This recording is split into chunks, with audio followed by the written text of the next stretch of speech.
하나님이 기뻐하시는 사람 다윗 그 6번째 말씀입니다.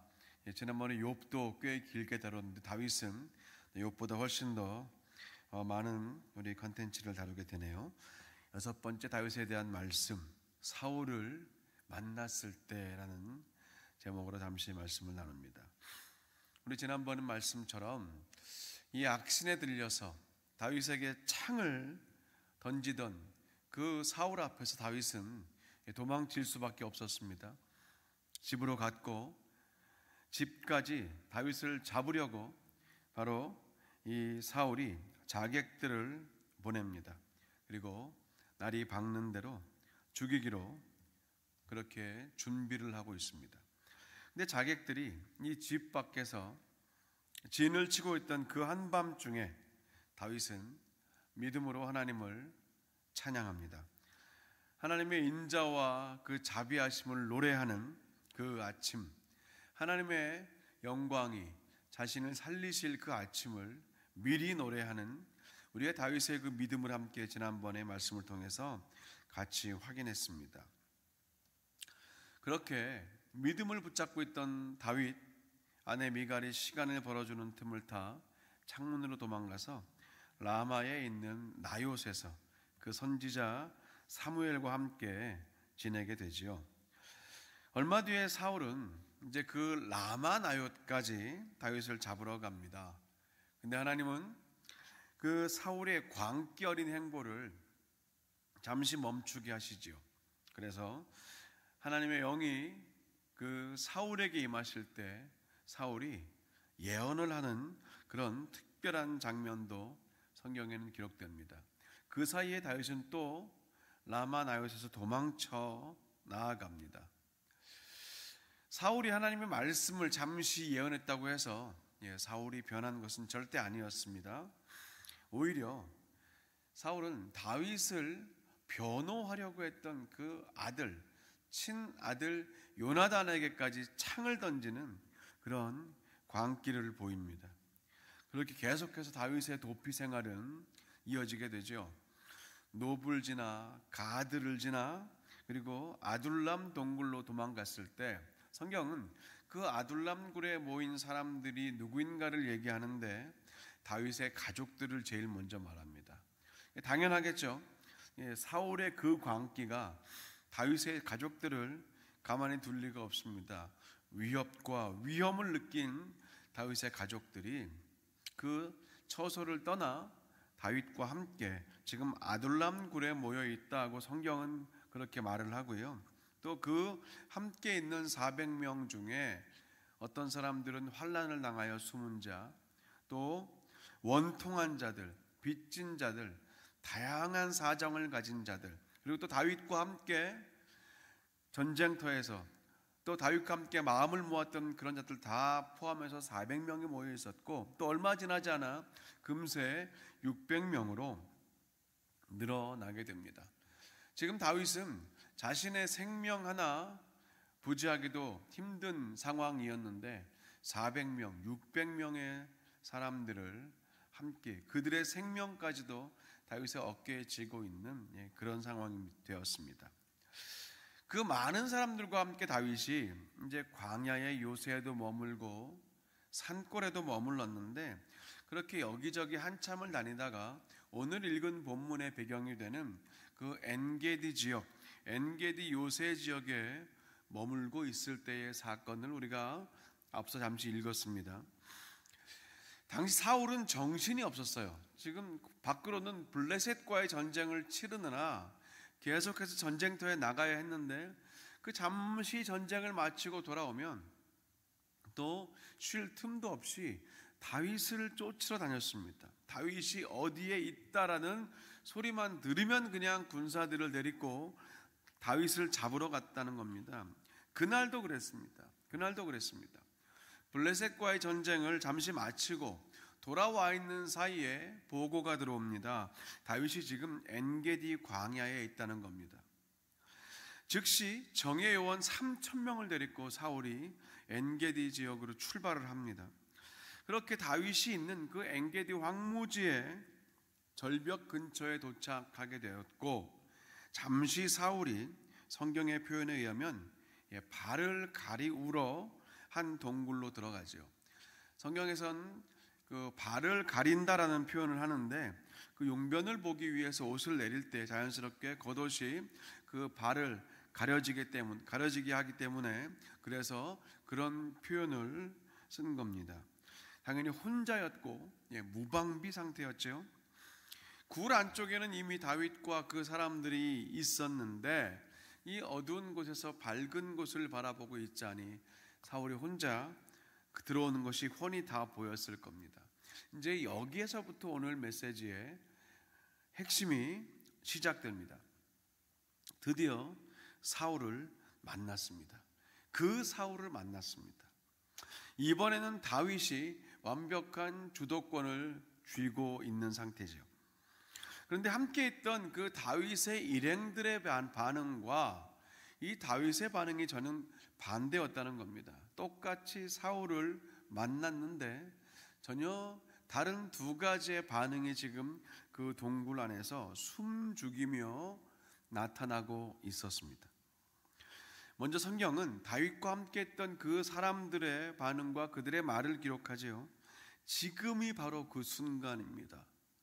오늘이 바로 그날이라고 말을 해요. 아까 읽은 말씀처럼 그러니까 지금 다윗 당신의 생각에 옳은 대로 빨리 저 사울에게 행하라, 즉 죽이라는 말이겠죠.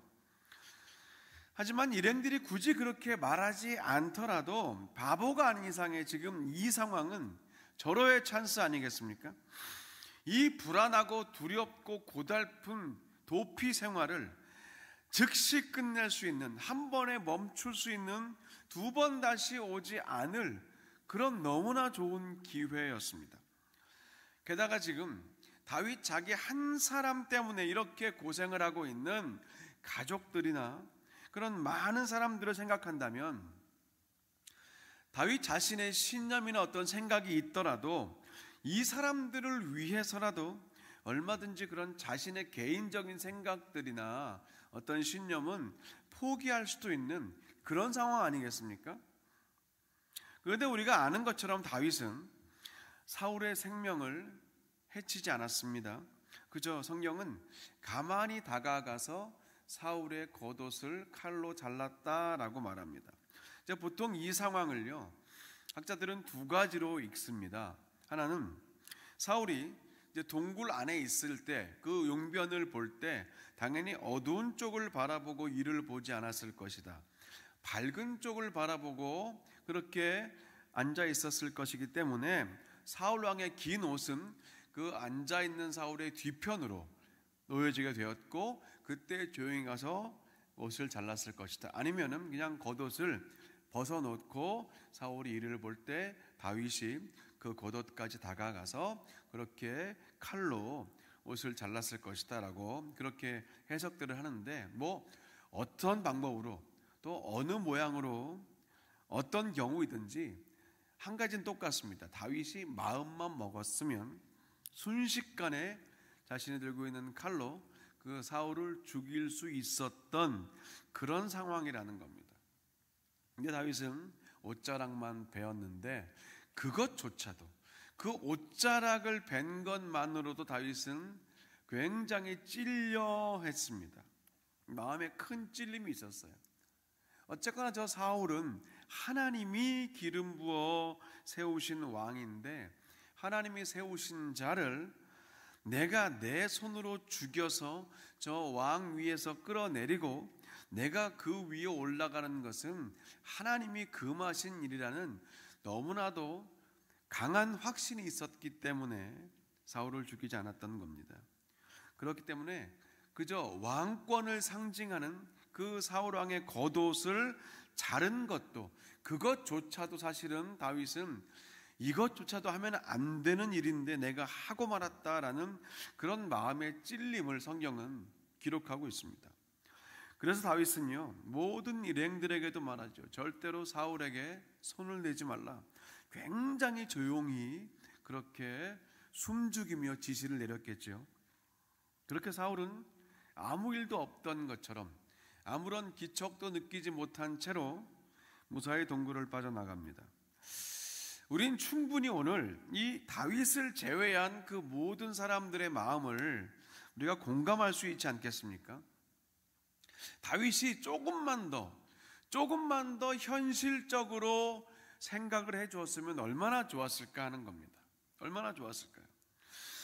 하나님과 다윗 자신 간의 관계도 참 중요합니다. 네, 그건 이해하겠다는 거죠.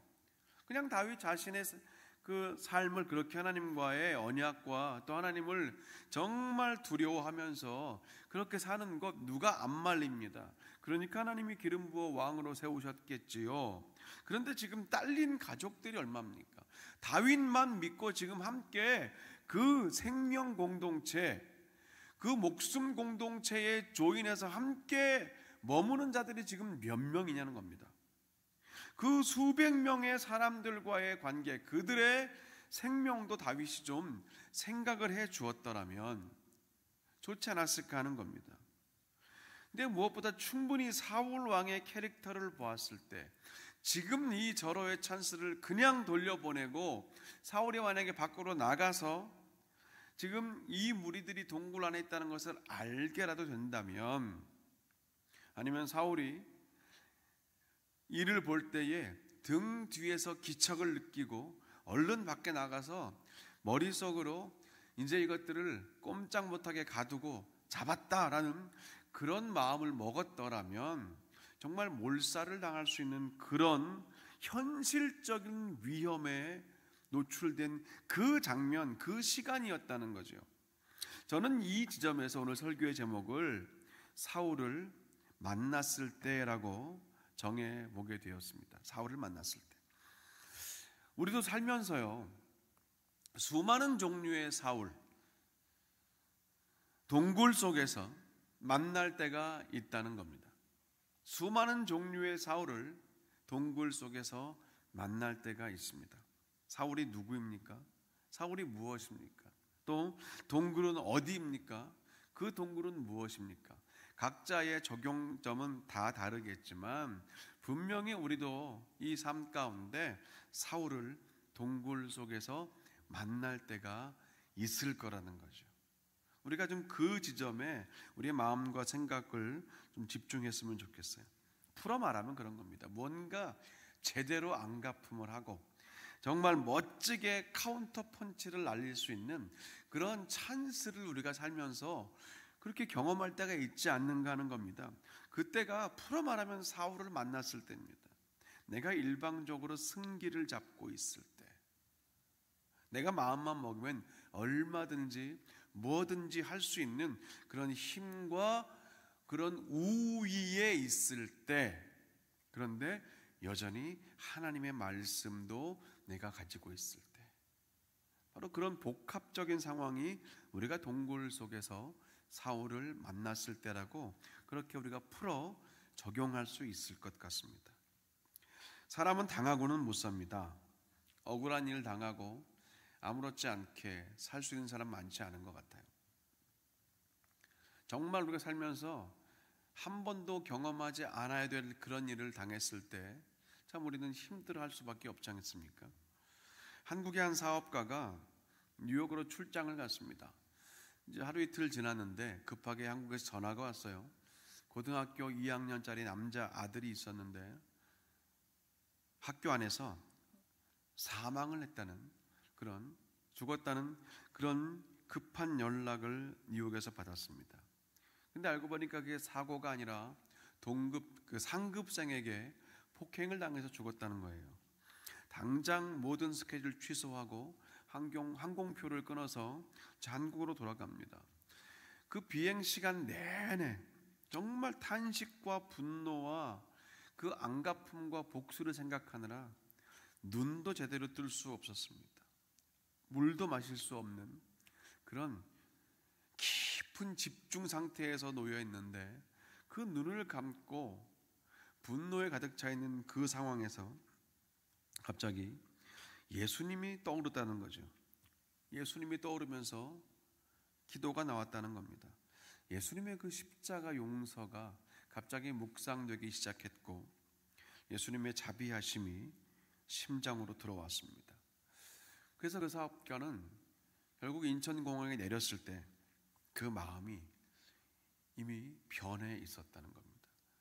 곧바로 관계기관에 탄원서를 보내서 아들을 죽인 그 피의자를 관대하게 최대한 관대하게 처분을 해달라는 그런 요청을 했고, 학교에는 아들의 이름으로 그런 장학금을 기탁을 했습니다. 이 아버지는 분명히 사울을 만났어요. 자신이 주도권을 가지고 있고 무엇이든지 할 수 있는, 어떤 모양이든지 복수를 할 수 있는 그런 상황에서 그 아버지는 사울을 만났습니다. 그런데 그때 예수님을 생각했습니다. 오늘 우리가 읽은 본문에 의하면 다윗의 길을 선택했던 거겠죠. 로마서 12장은 예수님 가신 길, 그리고 오늘 다윗을 통해서 우리가 비추어 보는 그 길을 이렇게 말합니다. 내 사랑하는 자들아, 너희가 친히 원수를 갚지 말고 하나님의 진노하심에 맡겨라. 기록되었으되 원수 갚는 것이 내게 있으니 내가 갚으리라고 주께서 말씀하시니라. 악에게 지지 말고 오히려 선으로 악을 이기라 라는 말씀입니다. 악을 이기기 위해서 더 큰 악을 그렇게 나타내 보이는 것은 결코 이길 수가 없다는 성경 말씀입니다. 로마서 12장 11절은 정확히 말하는 거예요. 우리가 악을 이길 수 있는 길은 선밖에 없다는 것입니다. 선은 하나님께 속한 영역, 하나님의 말씀과 하나님의 기뻐하시는 것이고, 악은 그 외의 모든 것을 말하겠죠. 오늘 본문만 보더라도요, 그냥 표면적으로 보면 오늘 다윗의 모습은 성인 군자도 그런 성인 군자가 없습니다. 거의 탈인간급으로 그 마음이 넓고 하나님의 인자와 자비로 막 무장된 것 같아요. 근데 실상은 다윗도 사람이었습니다. 사람이었어요. 그 증거가 시편 109편입니다. 다윗도 속으로는 하나님께 이랬구나라는 생각을 하게 되는 시편인데요. 엔게디 동굴에서의 오늘 그 모습만 보면 정말 꽉 막히고 고지식하고 그렇게 답답하고 아예 감정 자체가 없는 사람처럼 보입니다.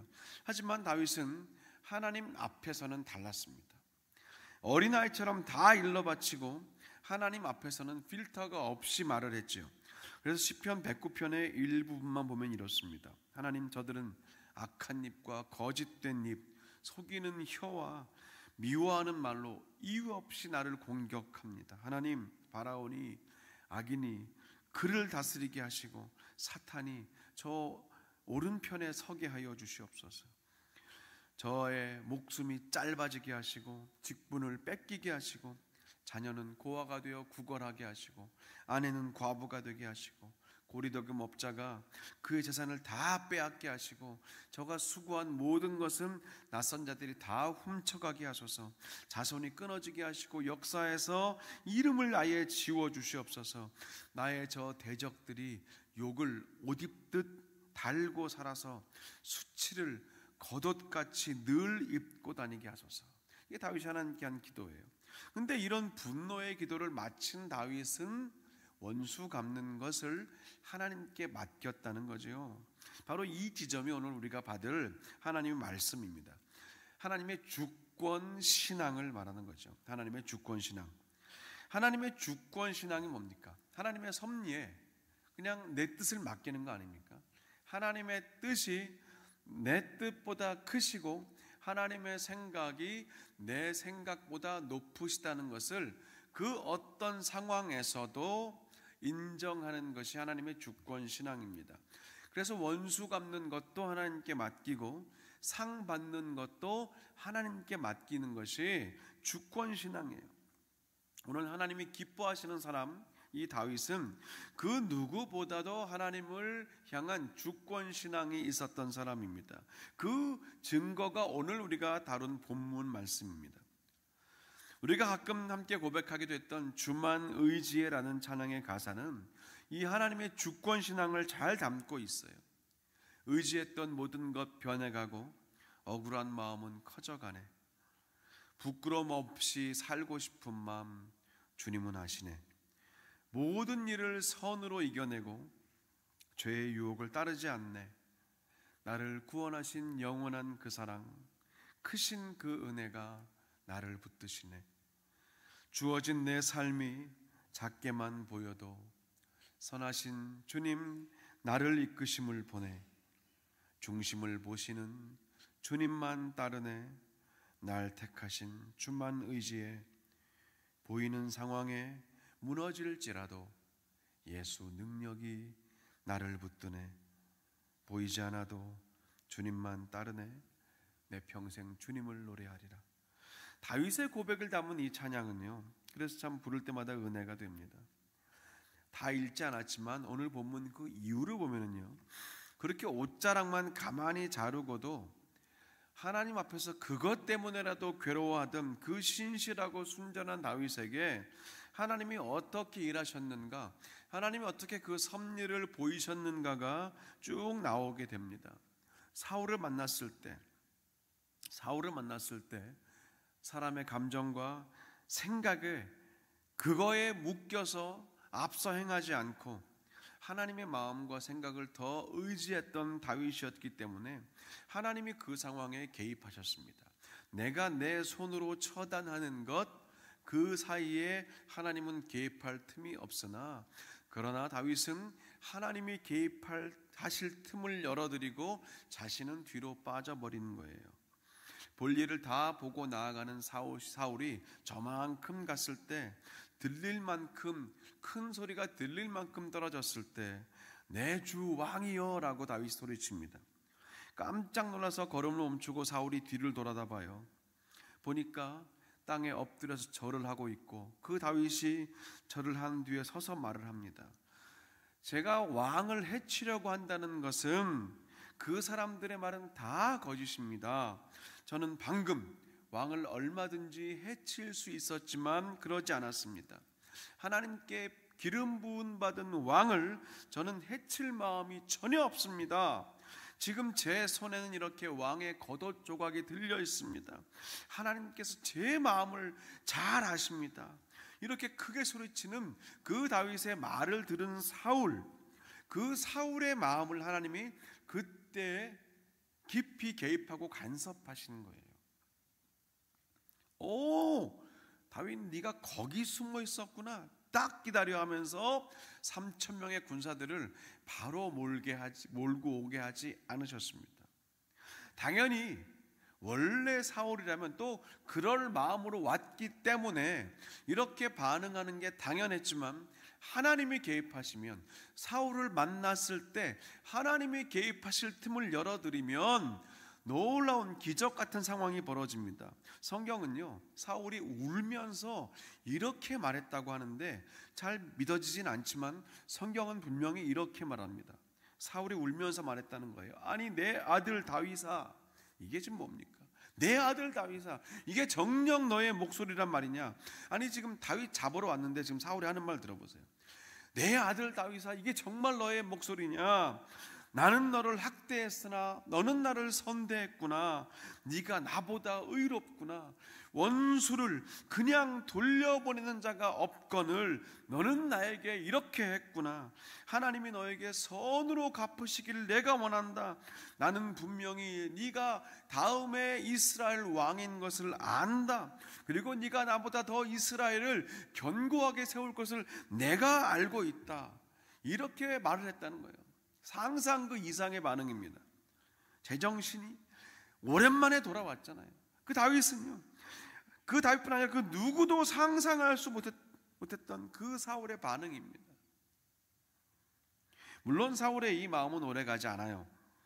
또 조만간 다윗을 죽이려고 혈안이 되고, 다윗은 또 한 번 사울을 살려주는 그런 스토리가 쭉 나옵니다.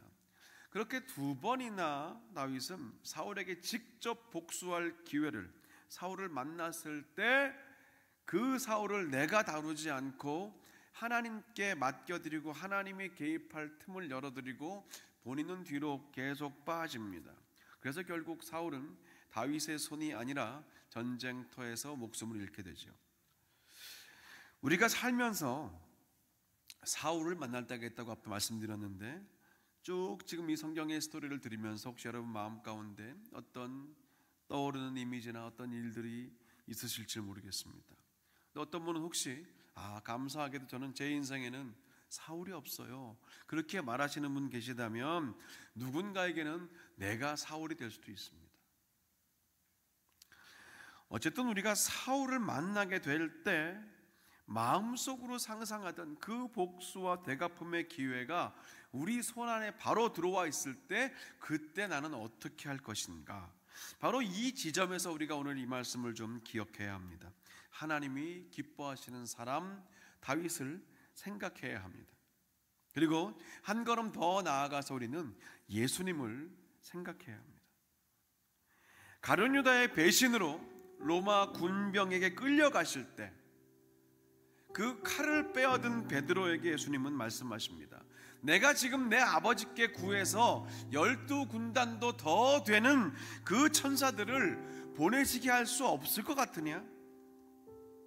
그러면서 하나님의 뜻은 칼로 이루어지는 것이 아니라 하나님의 뜻과 계획, 그분의 섭리에 순종할 때 예수님이 지금 십자가를 지실 수밖에 없는 그 상황처럼 내가 할 수 있으나 하나님께 그 틈을 열어드릴 때, 사울을 만났으나 그 사울과 나 사이를 일부러 의지적으로 벌리고 그 사이에 하나님이 개입하시도록 맡길 때, 예수님이 십자가가 그 의미 아닙니까? 오늘 말씀으로 비춰본다면 지금 내 상황의 모든 주권을 하나님께 다 맡길 때 그때 하나님의 뜻이 이루어지는 것, 그것이 바로 하나님의 섭리, 하나님의 뜻에 순종하며 사는 오늘 우리가 이 말씀 가운데 다시 돌아봐야 될 우리의 신앙의 모습 아니겠습니까?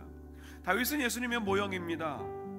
우리가 매주 수요일마다 다루고 있는 성경에 나오는 수많은 하나님이 기뻐하시는 이 많은 사람들도 결국 그 모든 사람들이 공통적으로 비추고 있는 것은 참 사람이 되신 예수님입니다. 그래서 사울을 만났을 때 우리가 할 일은요, 십자가 앞에 나아가는 것뿐이어야 합니다. 오늘날 우리가 살면서 사울을 만났을 때 손에 든 칼을 내려놓고 하늘을 향해 두 팔을 들고 전쟁은 나에게 속한 것이 아닙니다, 전쟁은 하나님께 속한 것입니다라고 다윗처럼 그렇게 고백하며 찬양할 수 있어야 합니다. 사울을 만났을 때 혹은 내가 누군가에게 사울 같은 사람일 수 있다는 것을 우리가 깨달아야 돼요. 그럴 때 하나님이 일하십니다. 하나님의 뜻이 이루어지는 겁니다. 복음은요, 이런 성도들을 통해서 지금까지 이어져 왔고 오늘도 이어지고 있으며 내일도 그리고 계속 이어지게 될 것입니다. 물론 쉽지 않죠. 그냥 교회 열심히 다니고 교회 봉사 많이 한다고 해서 뉴욕에서 비행기를 타고 인천공항에 내렸을 때 아들을 죽인 그를 향한 복수의 마음이 모두가 다 용서와 긍휼의 마음으로 바뀌는 것은 아닐 겁니다. 특별한 경우겠지요. 뼈가 부서지는 듯한 그런 고통의 시간이 필요할 때도 있고요. 또 예수님의 십자가 그 고통과 같은 긴 침묵과 완전히 내가 죽어지는, 내가 정말 아무것도 할 수 없는 그런 죽음과 같은 그 기다림, 그 침묵이 필요할 때도 있는 것 같아요. 그래야 부활의 아침을 맞을 수 있습니다. 예수님의 십자가는 하나님의 그 부활의 영광의 능력을 위해서 잠시 물러서신 시간입니다. 그리고 예수님이 십자가에 완전히 달려 돌아가셨을 때 하나님이 개입하셨고 지금까지 그리고 앞으로도 영원까지 이어지는 복음의 사역을 비로소 완성하시는 것입니다. 오늘 다윗처럼 하나님 앞에서는 노 필터로, 하지만 사람들 앞에서는 십자가 예수 그리스도의 그 촘촘하고 세상 생각과 그런 악한 말들과 그런 거친 글들, 그런 표정들을 다 걸을 수 있는 그런 예수님 십자가의 필터로 우리가 사울을 만나야 될 것입니다. 쉽지 않지만 이 길이 하나님이 기뻐하시는 길이고 이 길을 통해서 여전히 복음이 흘러갈 것이고 하나님 나라가 세워질 것이기 때문에 오늘 우리는 다시 그 선택과 결단 앞으로 나아갈 수밖에 없는 것이지요. 오늘 이 말씀 들으시면서 여러분 혹시 하나님 개인적으로 생각나게 하시거나 아니면 깨닫게 하신 하나님 말씀을 통하여 깨달으신 부분이 있다면 그걸 꼭 붙드시고 반드시 실천과 결단과 시행의 자리로 나아가셨으면 좋겠어요. 우리 주신 말씀 붙들고 찬양과 기도의 자리로 나아가고 싶은데요, 보소서 주님 나의 마음을 이 찬양 함께 고백했으면 좋겠습니다.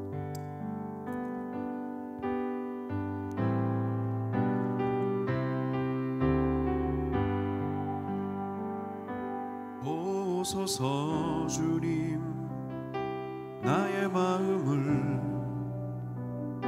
선한 것 하나 없습니다. 보소서 주님, 보소서 주님 나의 마음을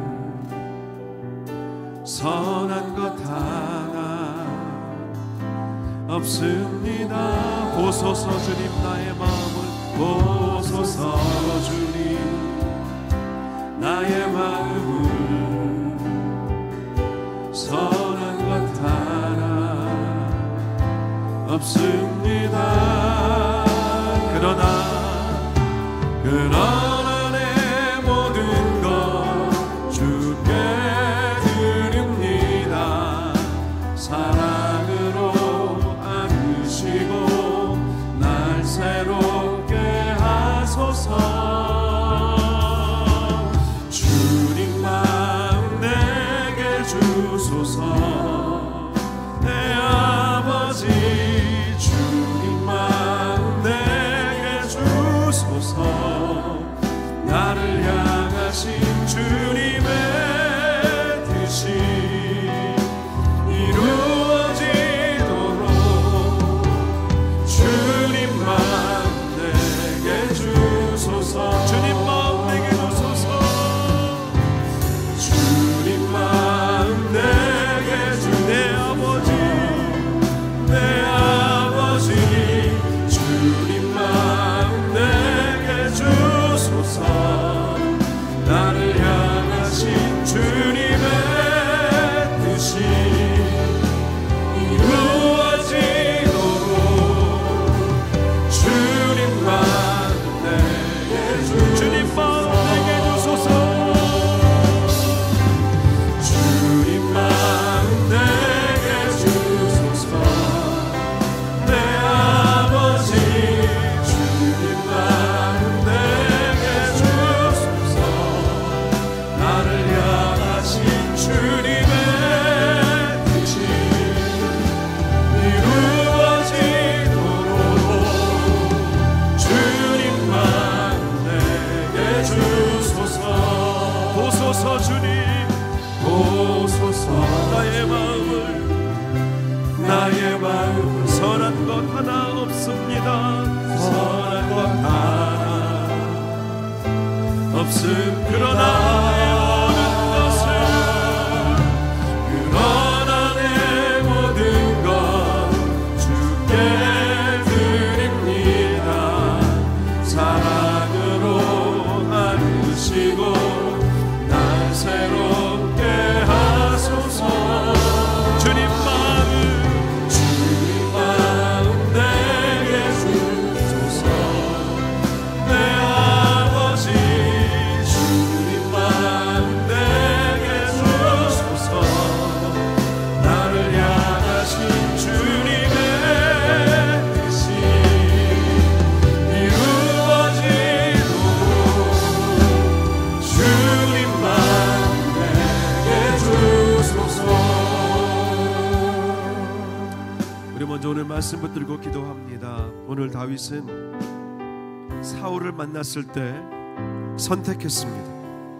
나의 뜻을 선택하느냐, 하나님의 뜻을 선택하느냐, 내 손으로 문제를 해결하느냐, 하나님의 손에 문제를 맡기느냐, 사람을 기쁘게 할 것이냐, 하나님을 기쁘시게 할 것이냐.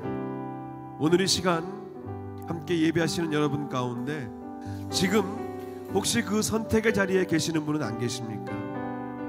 어두운 동굴 속에서 눈앞에 나타난 그 사울을 만나고 계신 분은 안 계십니까? 하나님께 기도할 때 하나님은 분명히 알게 하실 것입니다. 우리를 만나 주실 겁니다. 우리의 필요를 아시고 하나님의 방법으로 해결해 주실 것입니다. 우리 할 일은요, 사울의 생명과 주권을 하나님께 맡기는 겁니다.